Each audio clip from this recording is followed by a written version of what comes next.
Breaking news, terjadi penembakan di kantor MUI yang melukai 2 orang.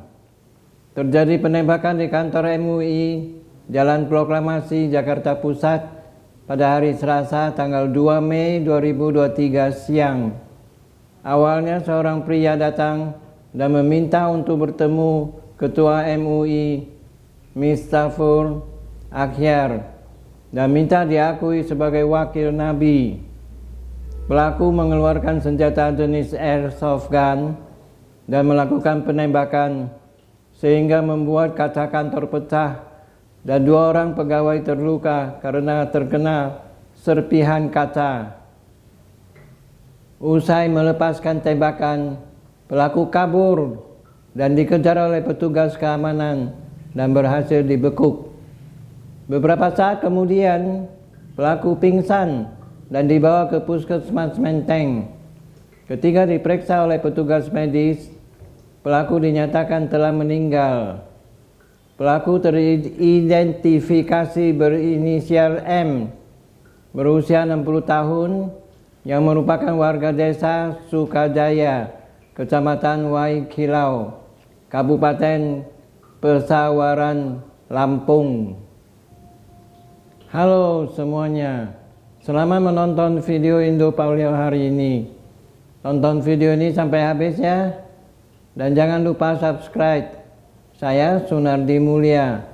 Hari ini mari kita membahas tentang jelang KTT ASEAN ke-42 di Labuan Bajo, Nusa Tenggara Timur, tanggal 10 sampai 11 Mei 2023. Indonesia kembali mendapat kepercayaan dari negara-negara ASEAN untuk menjadi ketua ASEAN 2023. Ketentuan tersebut diserahkan dari Kamboja ke Indonesia pada KTT ASEAN ke-42 di Phnom Penh bulan November 2022. Periode keketuaan Indonesia di ASEAN akan berlangsung selama 1 tahun, dimulai sejak 1 Januari hingga 31 Desember 2023. Selain rangkaian pertemuan dalam forum regional, Indonesia akan menggelar 2 kali KTT dalam keketuaan ASEAN 2023. ASEAN Summit 2023 akan berlangsung 2 kali. Pertama dilaksanakan pada tanggal 9 sampai 11 Mei 2023 di Pelabuhan Bajo, Manggarai Barat, Nusa Tenggara Timur bagi negara anggota ASEAN. Kemudian yang kedua pada September 2023 di Jakarta dengan negara mitra wicara, misalnya ASEAN plus 3 yang terdiri dari Tiongkok, Jepang, dan Korea Selatan. Tema yang diusung KTT ASEAN 2023 adalah ASEAN Matters, Epicentrum of Growth, yang mengandung makna mendorong kawasan ASEAN yang lebih kuat dalam menghadapi tantangan serta memperkuat ketahanan ekonomi ASEAN. KTT ASEAN ke-42 ini konsentrasinya di ASEAN Matters dan Epicentrum of Growth. Di ASEAN Matters itu terkait bagaimana upaya ASEAN untuk meningkatkan dan memperkuat diri sehingga mampu menghadapi tantangan di depan. Epicentrum of Growth terkait dengan resiliensi ekonomi ASEAN.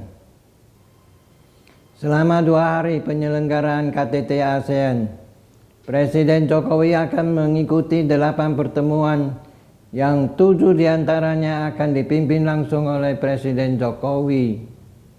Pertemuan tersebut yaitu sesi plenary dan retreat, pertemuan IMT, GT, Indonesia, Malaysia, Thailand, Growth Triangle, pertemuan BIMP, EA dan GA, yaitu Brunei, Indonesia, Malaysia, Filipina, East Asian Growth Area, serta serangkaian pertemuan dengan parlemen, pebisnis, pemuda, dan High Level Task Force yang bertugas menyiapkan visi jangka panjang ASEAN. Pemilihan lokasi untuk KTT ASEAN ke-42 di Labuan Bajo bukan tanpa alasan. Pemilihan Labuan Bajo merupakan salah satu upaya pemerintah untuk mempromosikan destinasi ini secara global di dunia internasional.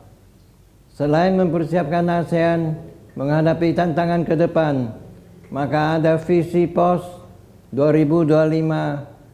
Keketuaan Indonesia juga berusaha untuk membumikan ASEAN dalam bentuk kerjasama proyek yang sifatnya konkret, seperti di bidang kesehatan, di bidang ekonomi bersih dengan EV baterai, kesehatan dengan One Health Initiative, kemudian penggunaan local currency. Indonesia juga ingin menjadi ASEAN sebagai pusat pertumbuhan ekonomi kawasan dan dunia. Untuk mewujudkannya, telah disusun 3 pilar priorities economy deliverables, yaitu A. Recover Rebuilding. ASEAN bertujuan untuk mengeksplorasi policy mix yang terkalibrasi, direncanakan dan dikomunikasikan dengan baik untuk memastikan pemulihan dan pertumbuhan ekonomi, serta memitigasi risiko seperti inflasi dan volatilitas aliran modal. B. Digital Economy. Untuk memperkuat inklusi keuangan dan literasi digital, negara anggota ASEAN perlu meningkatkan kapasitas masing-masing dalam memformulasikan strategi edukasi finansial secara nasional dan meningkatkan interkonektivitas sistem pembayaran regional. C. Sustainability. Sebagai kawasan yang paling terdampak oleh bencana alam dan risiko terkait iklim, ASEAN perlu merapatkan barisan guna mempersiapkan dan mengarah ke tujuan yang sama dalam kaitan transisi menuju ekonomi hijau, di antaranya melalui penyusunan ASEAN Taxonomy on Sustainable Finance and Study on the role of central banks in managing climate and environment-related risks. Secara keseluruhan, pertumbuhan ekonomi ASEAN dengan jumlah penduduk gabungan sebesar 685 juta jiwa telah mencapai US dollar 3,2 triliun pada tahun 2022. Jika dilihat sebagai satu kekuatan ekonomi global, ASEAN menduduki perangkat ekonomi terbesar ketiga di Asia dan kelima di dunia setelah Amerika Serikat, Tiongkok, Jepang, dan Jerman.